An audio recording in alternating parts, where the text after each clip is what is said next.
اللہ تعالیٰ نے دنیا میں جن کاموں سے روکا ہوا ہے وہی کام جنت میں انعام کے طور پہ آپ کو ملنے والے ہیں، ٹھیک ہے؟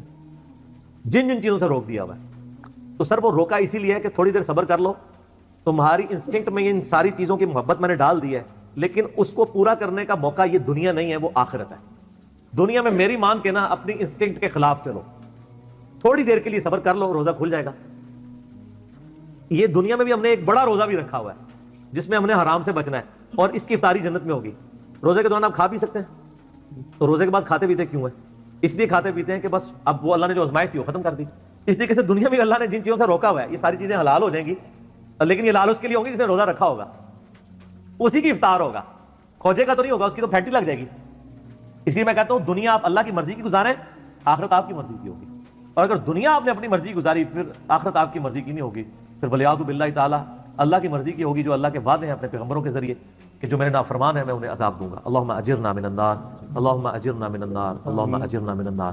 سورہ ال عمران میں بھی ہے نا زُيِّنَ لِلنَّاسِ حُبُّ الشَّهَوَاتِ مِنَ النِّسَاءِ، اور اس کے بعد کافی چیزیں اللہ نے گنوائی ہیں کہ اللہ تعالیٰ نے مزین کر دیا ہے انسان کے لیے، یعنی دنیا کی جو اٹریکٹفل چیزیں ہیں ان میں سے عورتیں ہیں، مال ہیں، بیٹے ہیں، سونا چاندی کے یعنی ڈھیر ہیں، اور نشان زدہ گھوڑے ہیں، برانڈڈ کاریں ہیں آج کل کے دور میں۔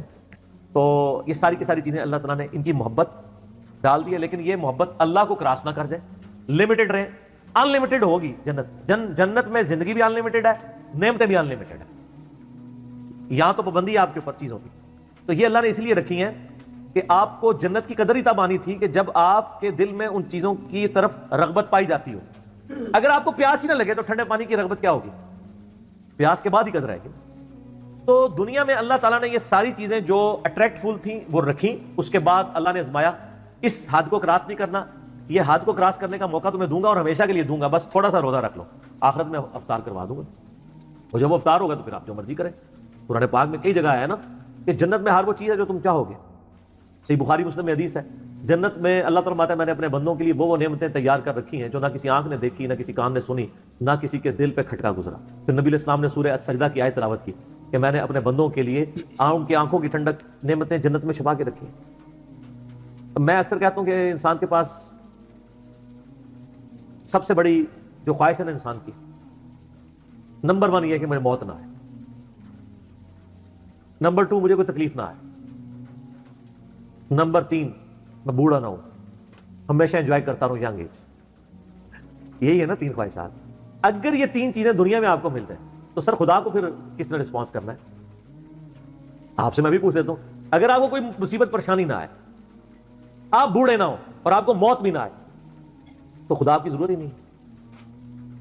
اور خدا میں یہی کوالٹیز ہیں کہ اس کو موت نہیں آتی ہے، اس پہ کبھی زوال نہیں آتا، اس لیے خدا کسی کا محتاج نہیں ہے نا۔ ہماری ضرورت خدا ہے لیکن ہم خدا کی ضرورت نہیں ہے۔ اللہ کہتا ہے میں غنی ہوں، اور جنت میں آپ کو یہ تینوں خواہشات اللہ نے جنت میں جاتے ہی جو آپ کو پہلے سمجھ لینا 3 جو تمغے ملنے ہیں نا وہ یہی ہیں۔ صحیح مسلم میں حدیث ہے، اعلان ہوگا جنتی ہو تو میں مبارک ہو، جنت میں انٹر ہوتے ہی آج کے بعد کبھی مرو گے نہیں، ہمیشہ زندہ رہو گے۔ اور بخاری مسلم میں حدیث ہے کہ موت کو مینڈے کی شکل میں میدان محشر میں لا کے قتل کر دیا جائے گا۔ جنتی خوش ہوں گے کہ اب موت آنی نہیں ہے، دوست کی کہیں گے وہ کاش ہمیں موت آ جاتی۔ دوسری خوشخبری ملے گی، صحیح مسلم میں حدیث میں الفاظ ہے، آج کے بعد کبھی بوڑھے نہیں ہوگے، ہمیشہ جوان رہو گے۔ تیسری خوشخبری ملے گی، آج کے بعد کبھی تم بیمار نہیں پڑو گے، ہمیشہ تندرست رہو گے۔ 30 سال عمر ہوگی ہر جنتی کی اور 30 ہی رہے گی۔ اور چوتھی خوشخبری اتنی بڑی ہے کہ آج کے بعد اللہ تم سے ناراض نہیں ہوگا، ہمیشہ ہی راضی رہے گا۔ یعنی جنت میں جو مرضی کرو ناراضگی اللہ کی ہو ہی نہیں سکتی، کیونکہ جنت میں یہاں شراب حرام ہے، وہاں شراب جائز ہے۔ آپ کون سی نافرمانی دنیا میں چھوڑ سکتے ہیں؟ وہ جنت میں آپ کو گارنٹی دیتا ہوں آپ کر سکتے ہیں۔ تو اللہ نے کہاں سے ناراض ہونا ہے؟ نماز ہی کوئی نہیں، آپ کہیں گے نا دنیا میں سب سے بڑی نافرمانی ہے کہ میں نماز چھوڑ دیں، جنت میں کوئی نماز نہیں ہے۔ کوئی کہتا ہے شراب سب سے بڑی ہے تو پیئیں سر جتنی مرضی پیئیں، کوئی کہتا ہے عورت کی طرف رغبت ہے تو سر جتنی مرضی عورتیں، ٹھیک ہو گیا، لیکن یہ روزہ ادھر رکھنا پڑے گا۔ اور یہ اللہ تعالیٰ نے ویسے آزمائش میں ڈالا ہے، اس میں کوئی شک نہیں۔ صحیح مسلم میں حدیث ہے کہ نبی علیہ السلام فرماتے ہیں اللہ تعالیٰ نے جنت کو ناگوار چیزوں سے ڈھانپ رکھا ہے، جنت تک پہنچنے کے لیے بڑی ناگواری آپ کو ہوگی، اور دوزخ کو خوشنما چیزوں سے ڈھانپ رکھا ہے۔ یعنی دوزخ کے اوپر تو کڑگا لگا ہوا ہے، ہر بندے ادھر بڑھے گا، اور جنت والا بندہ سوچے گا 10 بار یار بڑا اوکھا ہے، ایک کون کر سکتا ہے؟ یہ حدیث مسلم شریف ہے۔ اس کی ایکسپلینیشن ایک حدیث ہے ابو داؤد میں، سنن نسائی کے اندر، سنن ابن ماجہ میں، بڑی ڈیٹیل حدیث ہے. یہ ساری حدیثیں آپ کو مشکات کی تیسری جلد میں جنت والے چیپٹر مل جائیں گی. وہ بڑی مزے کی حدیث ہے کہ اللہ تعالیٰ نے جب جنت کو پیدا فرمایا نا تو حضرت جبرائیل کو کہا ذرا جنت دیکھ کے آؤ. وہ آئے کہتے ہیں یا اللہ کیا بات ہے, مجھے تو نہیں لگتا کوئی بندہ سر دھڑ کی بازی نہ لگا دے جنت میں پہنچنے کے لیے, مجھے لگتا ہے یہ سارے لوگ ہی جنت میں پہنچ جائیں گے کیونکہ جگہ بڑی زبردست ہے. اللہ نے فرمایا اچھا. پھر اللہ نے جنت کو ناگوار چیزوں سے ڈھانپ دیا. دنیا میں نمازوں کی مشقت, بیوی بچے ماں باپ کے ساتھ حسن سلوک کی مشقت, حلال و حرام کے فرق کی مشقت, روزوں کی مشقت, کتنی مشقتیں ہیں, شریعت کی پابندیاں. اللہ نے فرمایا اب جا کے ذرا جبرائیل دیکھو. واپس ہے, انہوں نے کہا اللہ تیری عزت کی قسم مجھے نہیں لگتا کوئی بندہ جنت میں پہنچنے میں کامیاب ہوگا, اتنی ہرڈلز رکھ دی ہیں تو نے. اللہ نے فرمایا اچھا آپ دوزخ کو دیکھو. دوزخ کے کہتے ہیں یا اللہ تیری عزت کی قسم کوئی بندہ بھول کے بھی کوشش نہیں کرے گا کوئی ایسا کام کرے کہ ادھر آئے, تو بڑا عذاب ہے. پھر اللہ تعالیٰ نے دوزخ کو ڈھانپ دیا دنیا کی خوشنما چیزوں سے, اٹریکٹفل چیزوں سے, شہوات سے. کہا جبرائیل اب دیکھو. دیکھ کے انہوں نے کہا یا اللہ مجھے نہیں لگتا کوئی بندہ دوزخ سے بچ پائے گا, کیونکہ ہر راستہ ہی دوزخ کی طرف لے جانے والا ہے, جتنا بھی اٹریکٹفل جو ہماری انسٹنکٹ میں اٹریکٹفل ہے. لیکن سر تھوڑا سا روزہ رکھ لیں سب کچھ ختم ہو جائے گا. صحیح مسلم میں حدیث ہے اللہ تعالیٰ دنیا میں جس نے یاشی کی زندگی گزاری ہوگی نا, قیامت والے دن اللہ تعالیٰ نا اس کو بلوائے گا اور کہے گا فرشتوں ذرا اسے ایک پھیرا لگاؤ نا دوزخ کا, کیونکہ دنیا بڑا کہا گیا ایک ہی پھیرا لگنا ہے. کہتے ہیں نا لوگ, سورہ فرقان میں اللہ تعالیٰ فرماتا ہے کہ دوزخ تھوڑی دیر کے لیے ہو یا زیادہ دیر کے لیے بڑی بری جگہ ہے رہنے کی. یہ مسلمان ہے جو بدماشی کے ساتھ کہتا خیر ایک پھیرا ہی لگے گا, اور حالت اس کی یہ ہے کہ موم بتی کے فلیم میں 10 سیکنڈ کے لیے یہ ہاتھ نہیں رکھ سکتا. اور بخاری مسلم کی حدیث ہے کہ آخرت کی آگ دنیا کی آگ سے 70 گنا زیادہ تیز ہے, اور جس کی یہ اوقات ہے کہ وہ دنیا کی آگ کے اوپر صرف ہاتھ نہیں فلیم کے اوپر رکھ سکتا, وہ آگ کے اندر جلنے کے لیے تیار ہو جائے. تو یہ کہانی صرف اپنے آپ کو کرائی نہیں ہے انہوں نے. دنیا میں کسی کہا جائے نا کہ فجر چھوڑنے میں فجر سے زور تک 10 بائی 10 کے ایسے کمرے میں آپ کو قید کیا جائے گا کہ جس میں 100 کوبرا سانپ ہوں گے, 100 بچھو ہوں گے, 100 اژدھے ہوں گے, لیکن ایک ہی پھیرا لگے گا ایک نماز کے پیچھے. فجر کے پیچھے فجر سے زور, زور کے پیچھے زور سے اثر, اور جتنے دنوں کی نمازیں ہیں اتنے دن لگے گا. کچھ سوچ سکتا ہے؟ اس لیے کہ ہم نے امیجن کیا ہوا ہے دنیا نقد ہے نا, آخر میں کہتے ہیں خیر ہو یار اینڈ تے چھاڑ ہی دے گا نا, کہانی ایڈا سوکھا کام نہیں ہے. اچھا وہ مسلم شریف کے الفاظ ہیں, اللہ تعالیٰ کا ذرا اس کو لگاؤ نا دوزخ کا ایک پھیرا, جس نے دنیا میں بڑی عیاشی کی ہے. جب وہ پھیرا لگا کے آئے گا نا ایک پھیرا صرف, اللہ پوچھے گا ہاں بھائی کوئی دنیا میں خیر دیکھی تو نے, اور کہے گا یا اللہ تیری عزت کی قسم میں نے تو دنیا میں کوئی خیر کا ایک دن بھی نہیں گزارا. وہ پوری زندگی کی یاشی کافور ہو جائے گی ایک پھیرے پہ.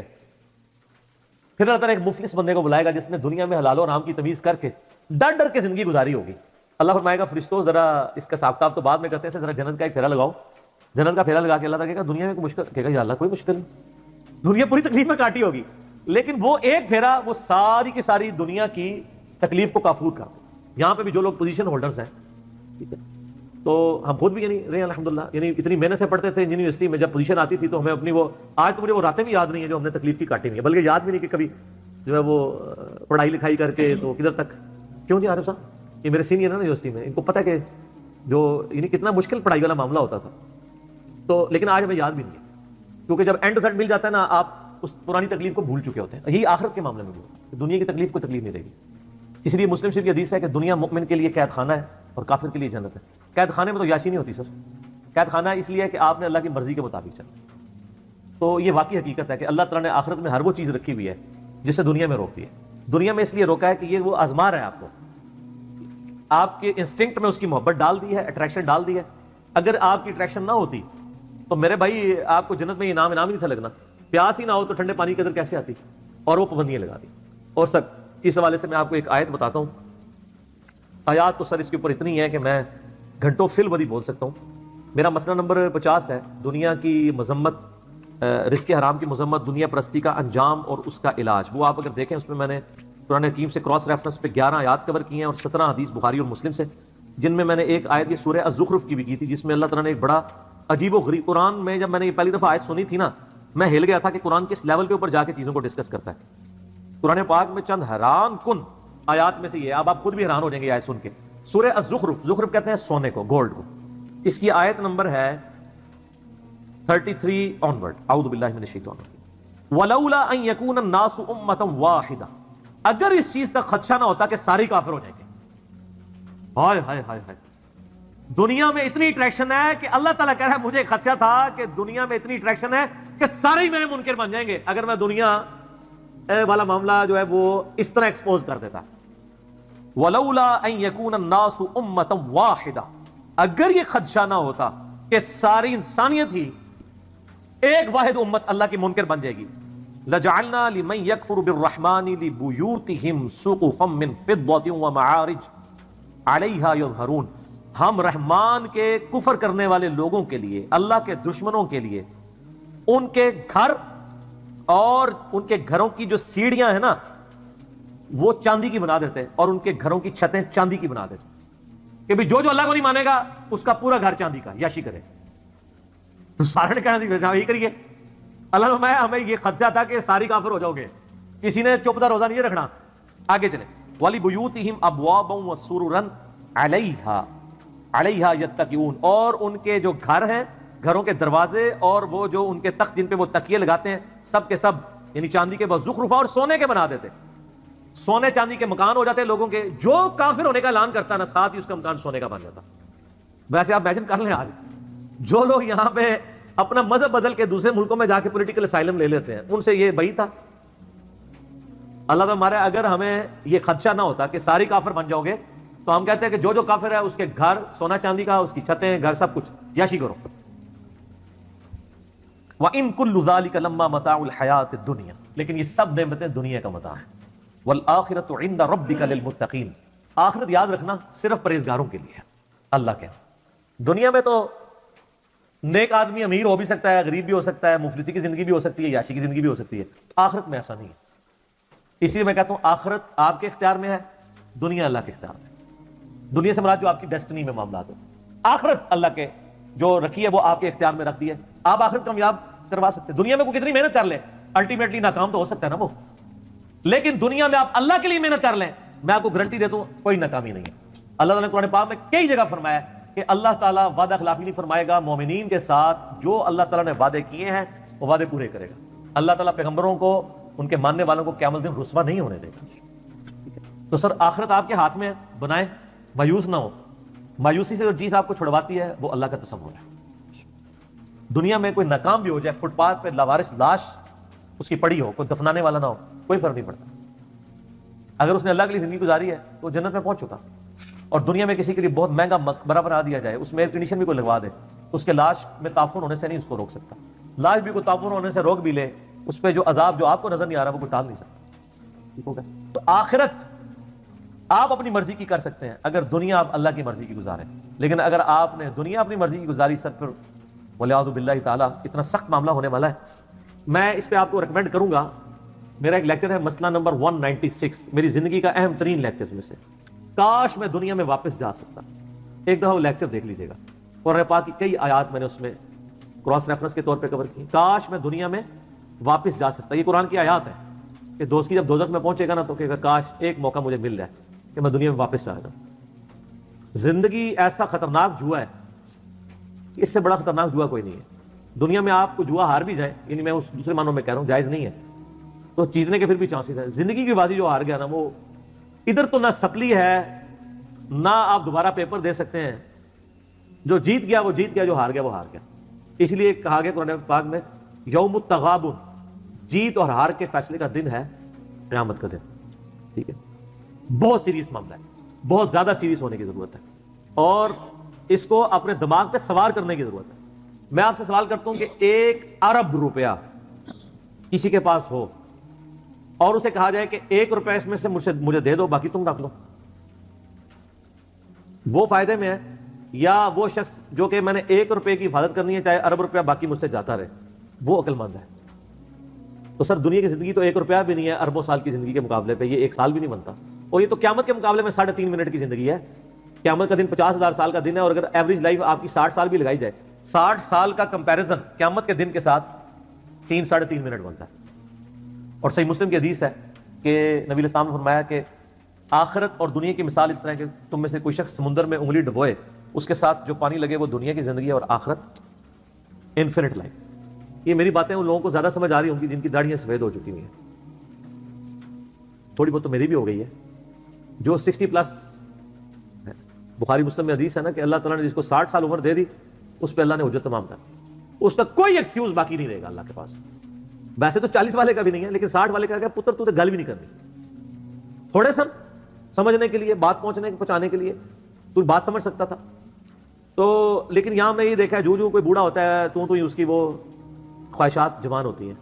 بخاری مسلم دونوں میں حدیث ہے, نبی علیہ السلام فرمایا کہ ابن آدم کے پاس سونے کی 2 وادیاں ہونا, وہ کہے گا تیسری بھی آ جائے, اس کا پیٹ صرف قبر کی مٹی بھرے گی. کتنے سخت الفاظ. پھر نبی علیہ السلام کی ایک حدیث بخاری مسلم دونوں میں ہے, آپ نے تلاوت کی الہاکم التکاثر حتی زرتم المقابر. یہ آپ نے آیات تلاوت کی, پھر آپ نے فرمایا انسان کہتا ہے میرا مال میرا مال میرا مال. اوے تیرا مال تو وہ ہے جو تو نے کھا پی لیا یا پہن کر بوسیدہ کر لیا یا اللہ کی راہ میں خرچ کر کے آخرت کے لیے محفوظ کر لیا, باقی تو تیرے ورثاء کا مال ہے. تو آپ کا مال کون سا ہے؟ نمبر 1 جو آپ نے کھا پی لیا اور جو پہن لیا, اور تیسرا وہ جو اللہ کی راہ میں خرچ کیا, وہ آخرت میں اللہ نے 700 گنا کر کے اس سے بھی زیادہ لٹانا ہے. اور ایک اور حدیث ہے, نبی علیہ السلام فرمایا انسان کے 3 دوست ہیں. جو 3 دوست ہیں, 2 دوست انسان کے قبر تک جاتے ہیں, ایک ہی قبر کے اندر جاتا ہے, وہ 2 واپس آ جاتے ہیں, اس کا مال اور اس کی اولاد واپس, اعمال ساتھ جاتے ہیں. بخاری مسلم میں حدیث ہے, اے اللہ محمد اور آل محمد کو بس اتنا ہی دینا کہ ان کی روح اور جسم کا رشتہ برقرار ہے. سر وہ جو آج حدیث بھی ہے سورہ تحریم میں, بخاری مسلم میں الفاظ ہیں, حضرت عمر حضور کو ملنے کے لیے گئے, جسم پہ چٹائی کے نشانات تھے, رونا شروع کر دیا کہ کیسر و کسرا دنیا کے مزے لوٹ رہے ہیں اور آپ اللہ کے پیغمبر ہو کے اس فقر کی زندگی میں. آپ فرمایا لگتا ہے عمر تیرے پہ حقیقت دنیا کی ابھی بھی نہیں کھلی. حضرت عمر پہ اس بات پہ ڈانٹ, یار یہ حضرت عمر کی خواہش کتنی معصومانہ سی خواہش تھی کہ یار میری نبی کے جسم کے اوپر والے حصے پہ کپڑا تو کم از کم ہوتا, بستر تو ایک نرم ہوتا, کپڑا بھی نہیں تھا تبھی جسم پہ چٹائی کے نشان دیکھے. اس معصومانہ خواہش پہ بھی ڈانٹ پڑ گئی کہ یار تجھے دنیا کی سمجھ نہیں آئی ابھی, کیا تو نہیں چاہتا کہ کیسر و کسرا دنیا کے مزے لوٹے اور ہم آخرت کی سعادت. یہ ٹریننگ نبی علیہ السلام نے صحابہ کرام کی تھی. لیکن یہ عجیب معاملہ ہے کہ جس دین میں اتنا زہد ہو, دنیا کو 3 طلاقیں دی ہوئی ہوں, اس دین کے ماننے والے دنیا کے کتے بن چکے ہوئے ہوں, اور وہ مال کمانے کے لیے کچھ بھی کر دیں. بڑی حیران کن بات, جن کے پیغمبر کی اتنی زہد کی تعلیمات ہوں, انہوں نے اتنا کچھ سکھایا ہوا ہو. یہ تو ایک ایسا ٹاپک ہے نہ ختم ہونے والا ہے, اس پہ گھنٹوں بولا جا سکتا ہے. میں اسی پہ اکتفا کرتا ہوں.